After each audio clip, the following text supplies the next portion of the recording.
ऋषभ देव जी का अवतार होता है जहां से जैन धर्म की स्थापना हुई।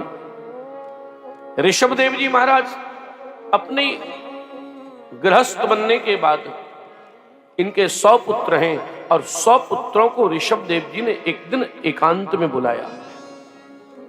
हम लोग बच्चों को क्या सिखाते हैं? तुलसीदास जी ने रामायण में लिखा, मात पिता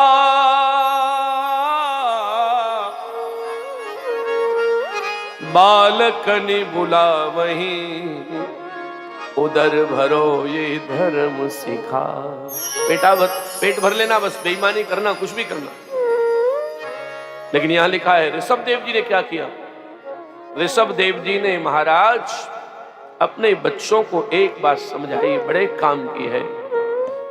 नायम देहो देह भाजाम्रलोके कष्टान कामहते विडंभुजाये, तपो दिव्यम पुत्रकायेन सत्वम शुद्धये तस्माद ब्रह्म सौख्यम त्वनंतम्। कोई पिता अपने बेटे को यह समझाएगा, ऋषभ देव जी कह रहे हैं बेटा ये जो शरीर मिला है ये भोगों के लिए नहीं मिला, ये भगवान की प्राप्ति के लिए मिला है। हा?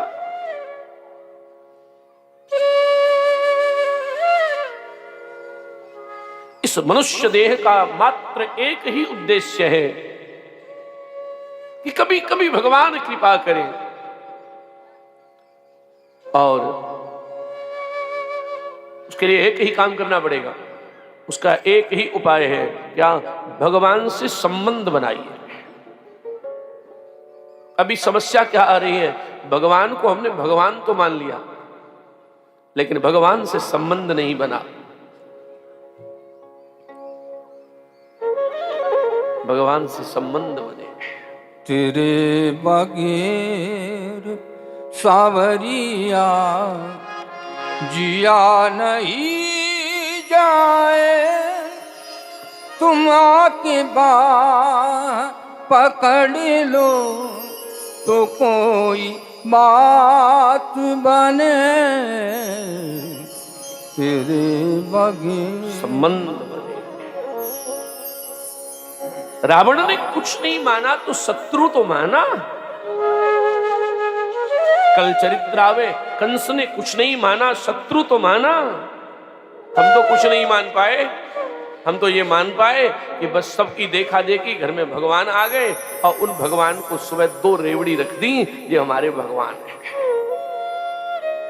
अपने लिए प्लेट ठूस ठूस के भर ली और भगवान के लिए 2 रेवड़ी। इसका मतलब अभी संबंध बना ही नहीं है।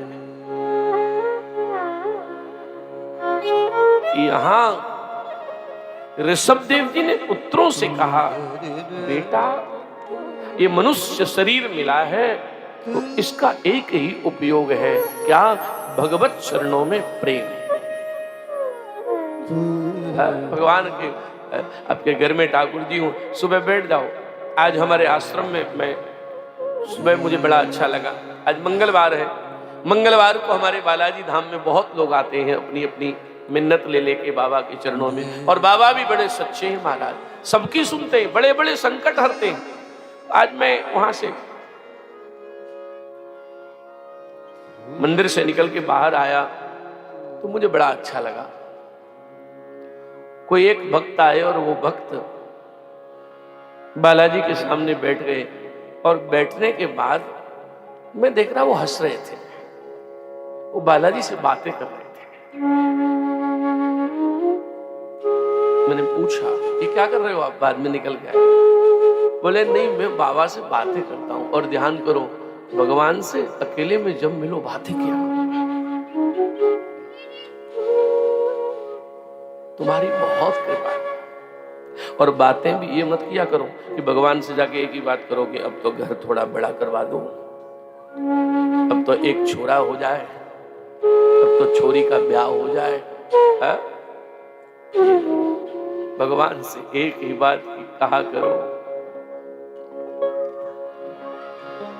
भजन बिन शोला है बेकार, हे नाथ भजन नहीं हो रहा, आपके बिना आप ऐसा कुछ करो मेरा भजन बढ़े।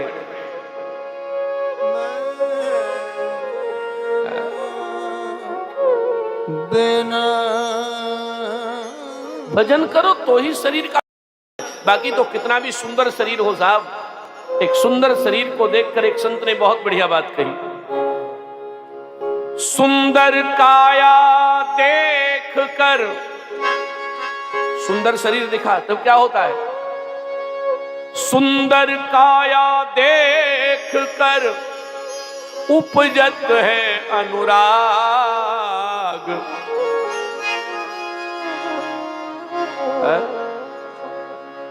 लेकिन भगवान की बहुत कृपा है, क्या बोले, सुंदर काया देखकर, सुंदर काया देखकर उपजत है अनुराग, भली ढकी यह चाम से नहीं तो खाते काग। ये सुंदर, अरे बड़ा गोरा है, ऐसा है, अच्छा है, भगवान ने ये अच्छा ऊपर से लेप लगा दिया, नहीं कौवे खींच खींच के खाते। इस काम के ही भगवान से रोज कहो मेरा भजन बढ़े नाथ, ऐसी कृपा करो। महाराज यहां इन ऋषभ देव जी का चरित्र गाया और इन ऋषभ देवी ने अपने पुत्रों को समझाया। एक पुत्र हुए जिनका नाम है भरत, और ये भरत है इनके पुत्र। बड़ा देखो भागवत की कथा सुनो कितना आनंद है। ये भरत जी ने क्या किया कि महाराज जैसे ही इनके बच्चे सब बड़े हुए, इन्होंने अपनी सारी चीज सौंपी बच्चों को और भजन करने चले। और हमारा दुर्भाग्य क्या है कि हम कितने भी बरस के हो जाएं पकड़ के रखते हैं, छोड़ना नहीं चाहते। एक उम्र आ जाए तब छोड़ना शुरू करो।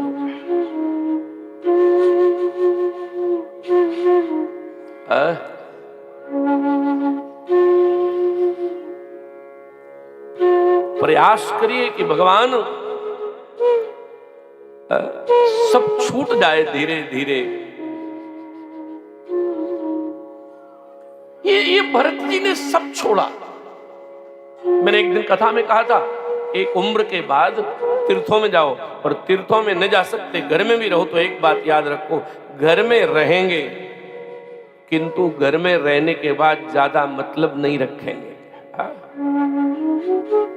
अब कोई 70 वर्ष की उम्र में पूछे कि सब्जी क्या बन रही है तो बेईमानी है।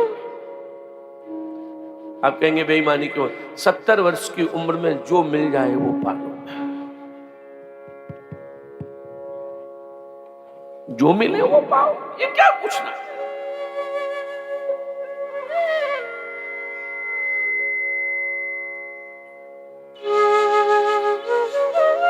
बहुत सावधान।